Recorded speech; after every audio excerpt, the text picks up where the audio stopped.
ಆತ್ಮೀಯ ಬಂಧುಗಳೇ, ಶ್ರೀಮದ್ ಭಗವದ್ಗೀತೆ ತತ್ವ ವಿವೇಚನಿ ಟೀಕಾ ಅಧ್ಯಾಯ 4 ಜ್ಞಾನಕರ್ಮ ಸನ್ಯಾಸ ಯೋಗ.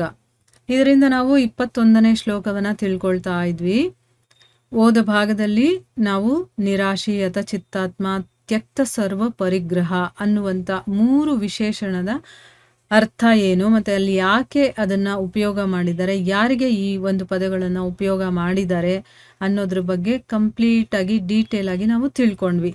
ಚೆನ್ನಾಗಿ ಅರ್ಥ ಆಗಿದೆ ಅಂತ ನಾನು ತಿಳ್ಕೊಂಡಿದ್ದೀನಿ. ಈಗ ಪ್ರಶ್ನೆ ಏನು ಅಂತಂದರೆ, ಇಲ್ಲಿ ಶಾರೀರಂ ಮತ್ತು ಕೇವಲಂ ವಿಶೇಷಣದ ಜೊತೆ ಕರ್ಮ ಅನ್ನುವಂಥ ಪದ ಯಾವ ಕರ್ಮಗಳ ಬಗ್ಗೆ ಹೇಳ್ತಾ ಇರೋದು, ಮತ್ತು ಕಿಲ್ಬಿಷಂ ಅನ್ನುವಂಥ ಪದ ಯಾವುದಕ್ಕೆ ಹೇಳ್ತಾ ಇದ್ದಾರೆ, ಅದನ್ನು ಪಡೀದೇ ಇರೋದು ಅಂತಂದರೆ ಏನು, ಇಷ್ಟು ಪ್ರಶ್ನೆಗಳನ್ನು ಕೇಳಿದ್ದಾರೆ. ಮೊದಲನೇದು ಶಾರೀರಂ ಮತ್ತು ಕೇವಲಂ ಅಂದರೆ ಏನು?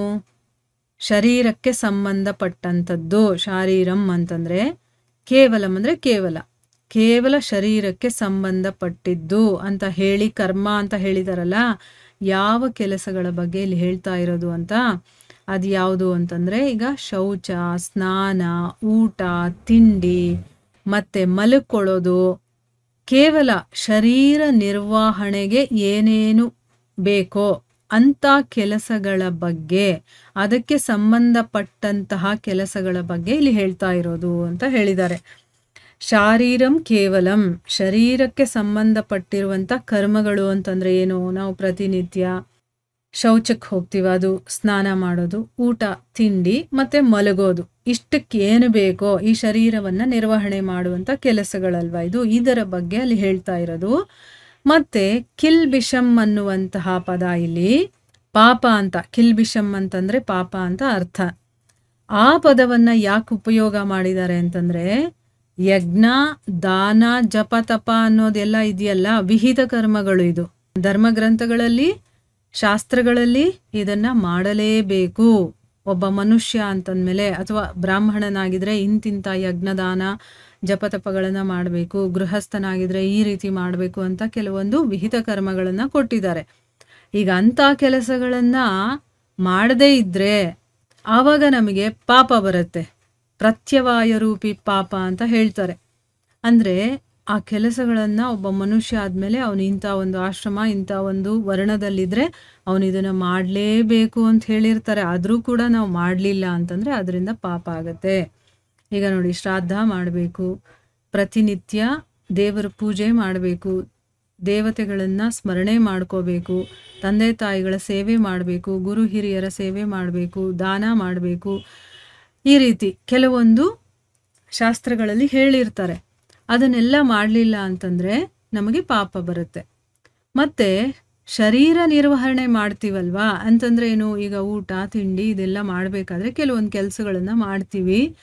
ಅಂಥ ಕೆಲಸದಲ್ಲೂ ಕೂಡ ಅನಿವಾರ್ಯವಾಗಿ ಹಿಂಸೆ ಮಾಡ್ತೀವಿ. ಕೆಲವರಿಗೆ ಮಾನಸಿಕವಾಗಿ ಆಗಿರಬಹುದು, ದೈಹಿಕವಾಗಿ ಆಗಿರಬಹುದು. ಈಗ ನಾವು ಏನೋ ಒಂದು ಕಡಿತಾ ಇರ್ತೀವಿ, ಆಗ ಚಿಕ್ಕ ಚಿಕ್ಕ ಜೀವಿಗಳನ್ನು ಕೊಂದು ಬಿಡ್ತೀವಿ, ಈ ರೀತಿ.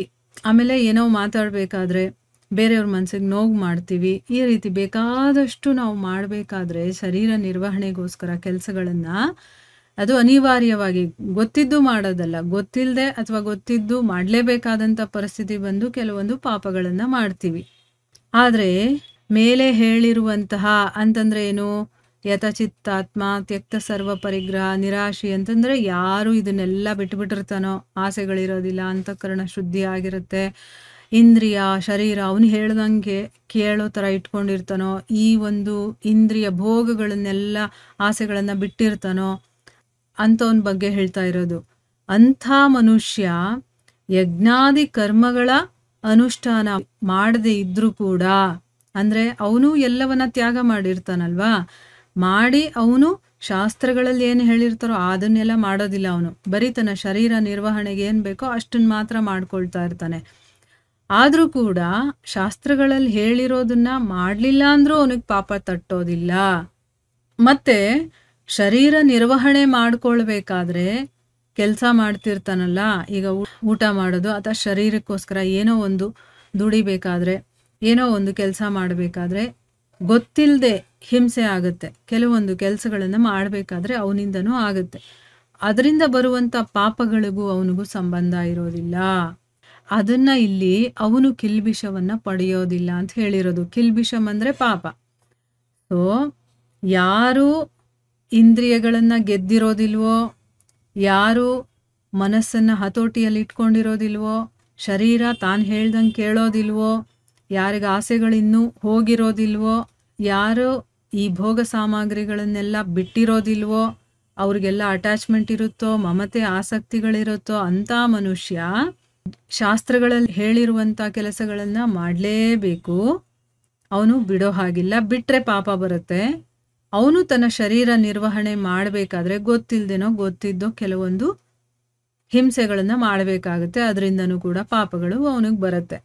ಆದರೆ ಯಾವ ಮನುಷ್ಯ ತನ್ನ ಮನಸ್ಸು ಇಂದ್ರಿಯ ಶರೀರಗಳನ್ನು ಗೆದ್ದಿರ್ತಾನೋ, ಯಾವುದೇ ರೀತಿಯ ಆಸೆಗಳಿರೋದಿಲ್ವೋ, ಭೋಗ ಸಾಮಗ್ರಿಗಳನ್ನು ಬಿಟ್ಬಿಟ್ಟಿರ್ತಾನೋ, ಅವನು ಯಜ್ಞ ಜಪತಪಾದಿ ಶಾಸ್ತ್ರವಿಹಿತ ಕರ್ಮಗಳನ್ನೂ ಮಾಡೋದಿಲ್ಲ. ಅದರಿಂದನೂ ಅವನಿಗೆ ಪಾಪ ಬರೋದಿಲ್ಲ.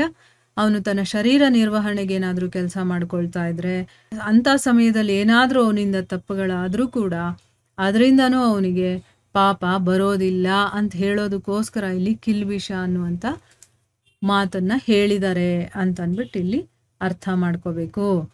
ನಾನು ಇದನ್ನು ತುಂಬ ಡೀಟೇಲ್ ಆಗಿ ಮತ್ತೆ ಮತ್ತೆ ರಿಪೀಟೆಡ್ ಆಗಿ ಹೇಳಿದ್ದೀನಿ. ಯಾಕೆ ಅಂತಂದರೆ ನಮಗೆ ಅರ್ಥ ಆಗಲಿ ಅಂತ ಅಂದ್ಬಿಟ್ಟು ಅಷ್ಟೇ. ಸೊ ಏನಪ್ಪ ಇವರು ಹೇಳಿದ್ದನ್ನೇ ಹೇಳ್ತಾರೆ ಅಂತ ತಿಳ್ಕೊಬೇಡಿ.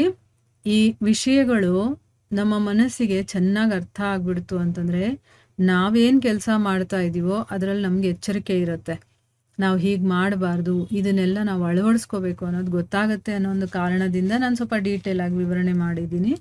ನಮಗೆ ಕಂಪ್ಲೀಟಾಗಿ ಅರ್ಥ ಆಗಿದೆ ಅಂತ ತಿಳ್ಕೊಂಡಿದ್ದೀನಿ. ಇಲ್ಲಿಗೆ ನಾವು ನಿಲ್ಲಿಸೋಣ. ಹರೇ ಕೃಷ್ಣ.